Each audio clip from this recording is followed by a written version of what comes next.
छत्रपती संभाजीनगर जिल्ह्यातील गंगापूर शहरात आज घडलेल्या अपघातात एका वृद्ध महिलेचा दुर्दैवी मृत्यू झाला।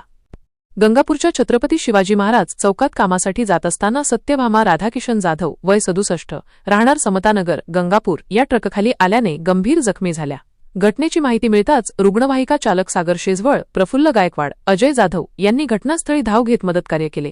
त्यांना तात्काळ रुग्णवाहिकेतून गंगापूर उपजिल्हा रुग्णालयात दाखल करण्यात आले, मात्र उपचारापूर्वीच डॉक्टरांनी त्यांना मृत घोषित केले। या प्रकरणी गंगापूर पोलीस ठाण्यात गुन्हा दाखल करण्याची प्रक्रिया सुरू आहे। गंगापूर छत्रपती शिवाजी महाराज चौकात नेहमीच मोठी वर्दळ असते। नगर मनमाड महामार्गावरील वाहतूक गंगापूर मार्गे वळवल्यामुळे वाहतुकीचा ताण अधिक वाढला आहे। रस्त्यावर अनियमितपणे उभ्या राहणाऱ्या वाहनांमुळे अपघातांची शक्यता कायम असते। त्यामुळे पोलीस व नगरपरिषद प्रशासनाने तातडीने उपाययोजना करून रस्त्यावरील वाहतूक व्यवस्थेत सुधारणा करावी अशी मागणी नागरिक करत आहे। विजन प्लस न्यूजसाठी आलिम चाऊस, गंगापूर।